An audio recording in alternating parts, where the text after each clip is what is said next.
Morning, Sarah. Good morning, Brigeeda. How are you? Morning, Sarah. Morning, Mel. You good?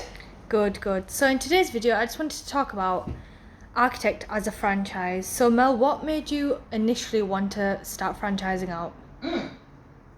Very good question. I decided to franchise the business so that I could regain my life. So I've got a beautiful husband and beautiful kids, but it got to the stage where the academy was getting so busy that I wasn't actually able to see them. One day I'd be in London, the next day I'm in Scotland, the next day I'm in Ireland, the next day I'm back in Yorkshire, and then I'm over in Malaysia, and it's just like, oh my goodness gracious me, it was, the business has been a complete and utter blessing, but in the same breath, it was taking me away from my family. So that's why we started to explore the opportunity of franchising, and that's why we have all these sites now that are just growing pretty much on a daily basis at the minute. It's great. So Brigeeda, how did you first come across Architect? I was looking for something just to enhance me, to reinvent me. I found Mel probably back in 2018, and I started looking at the site, and when I realized I was in the UK, I was like, oh, I can never do that or go there. And then when COVID came about, and we're looking for just new things to do and stuff, and I reached out to her, and I was like, can we do this online? And she told me that, yeah, we're doing this online. And after I had a real bad mix-up at my salon with my daughter, after 20 years of service, I was determined that I was going to come out and be the best that I can be in this. And our paths, we just crossed paths. Yeah, it's good. Yeah. So what did the franchising process look like? So once you decided you were really impressed with Architect, you wanted to join the team, what happened next? We crumbled and then went, now we're doing it! We're doing stateside, baby! so fast. Like Mel was boom. I really couldn't even believe it. I told my husband, I said, hey, we're gonna buy a franchise. He said, okay. I had no idea how any of this was gonna happen, but it just all fell into place miraculously. So right now you're in the process of completing your teacher's training. So once you return to the States, what are your plans moving forward? Nothing but the top from here. Like, we have a lot of work to do with the conversion, and just getting on this grind, actually making it happen, going to my schools, going to the salons, building tutors myself, and just expanding what she started, and just moving forward as fast as we can. Absolutely. So I'm hoping to get over to the States around January time, because that's when we're looking to launch the first course in Atlanta, and the same in North Dakota, South Dakota, and Minnesota as well. So from our point of view in-house, it looks like our sales team, are on it. We've got the leads, we've got the contacts, so it's just about supporting Brigeeda and Mindy, who's out in the States as well, who's been over this week, in taking them to the next level, getting the training courses. Anybody who trains architect or tutors for architects needs to have undergone the training delivered by myself to make sure that we're all speaking the same kind of tone. Yes. So this week, the last couple of weeks have been fun, but the real graft kind of starts when these guys go back home again, I guess. Yeah, a lot. So is Architect still looking to expand? Are we wanting more franchisees on board? What's going on with that?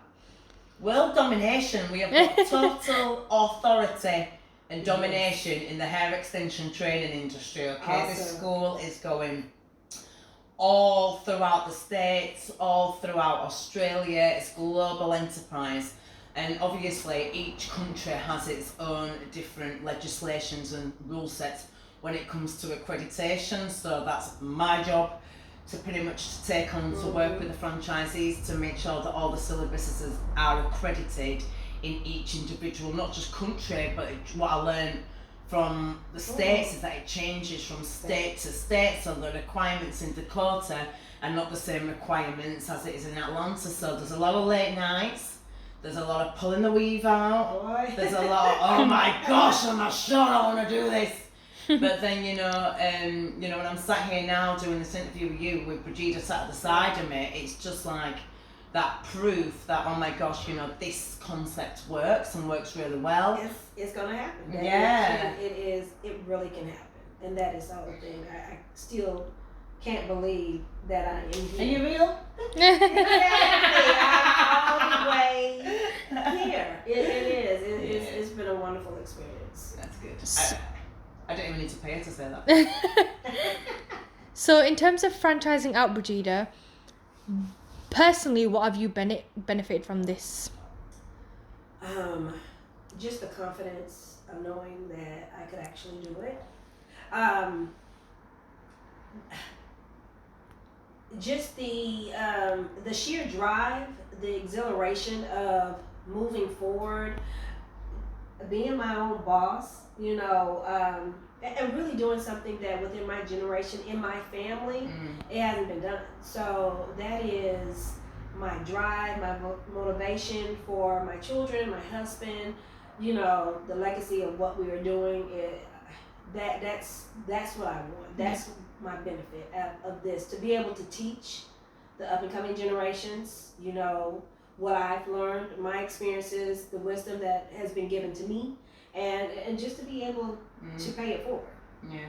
So just so your audience understands then, so Brigeeda spent many months behind the scenes doing the online syllabus, so she already had a teacher's qualification anyhow, so it was a case of learning how to install the architect's way and teach a class and deliver a class the architect's way. So she's worked for months and months and months diligently behind the scenes, running her own family, running her own hair and beauty, is it hairdressing salon that she's got out in the States, and fitting the kind of like the modules in as and when she can. So she's been submitting assignments and assessments, doing quizzes and tests and all sorts, which has been marked in-house by us.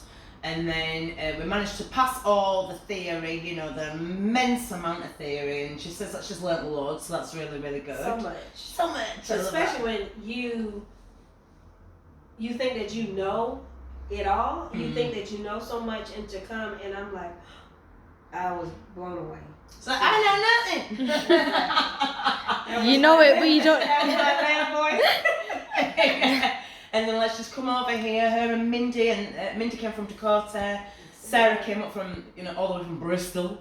And then these guys, you know, they've been running their own dummy classes. They've been having a class of 6, you know, because it's maximum 4 students to 1 tutor. So I've kind of like thrown them right in the deep end, because everyone seems to think, oh, I can do a class of 6, I can do a class of 8, I can do a class of 10. You may be able to, but what's the standard and what's the quality of that class like? So I started off doing classes of 8, and it was too hard to be able to do it to a very, very high standard, and to be able to give your students your all. So come the, you know, you lay it all down, you lay it all in the session. So come the end of the classes, you're like knackered, man. You're like, you go home, you crash. You literally shower, maybe eat something, but you are asleep. You're tired. Yeah. So, you know, these guys have been running these sessions, running the classes, we've been regrouping, giving hints and tips on what you learn, what do you like, what do you not like, how can we improve, because I ain't sitting here saying that we're the best at absolutely everything. It's like, right, okay, how can we improve these sessions? And I've learned so much from Brigeeda and the Atlanta way of doing things as well, of how we can incorporate certain little bits into our syllabuses and into our structures of the class. So she's got like 3 more days left, and you know, I'm so proud of you, because she's absolutely worked her bollocks off.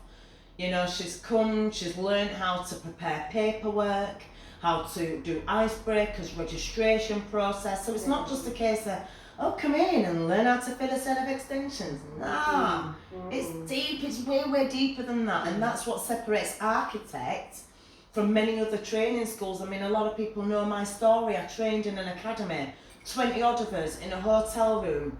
I felt sorry for the tutors, because there were 2 tutors to like 20 students. Oh. And the poor girl came along, gave me a pat on the back and says yes to the hot fusion bombs. And they were shocking. They were shocking. So that academy, which will remain nameless, allowed me, we'll keep it professional, allowed me to go out into the marketplace, crap at hot fusion bombs. They were too close to the scalp. They didn't have the freedom and flexibility to be able to move. They were sharp to the touch. Water and debris could lay the eggs in there. Do you get what I'm saying? So it was a bad situation. I was ringing them back for help. There were no help, there were no help, there were no advice, there were nothing. So I was like, no, we can do way better than that. Enter architects. Is that what you're after? Yeah, that's brilliant. So, to anyone who's looking to franchise with Architect, what would you say to them? Go for it. Step out on faith. If you have that drive, if you want to see yourself move to higher heights, push yourself to see how far you can go just in your business and just in just expanding your mindset. If you want to increase your revenue, definitely. Come on. Just take that leap of faith. Come join Architect. Join the arc. Join the arc. Join the arc.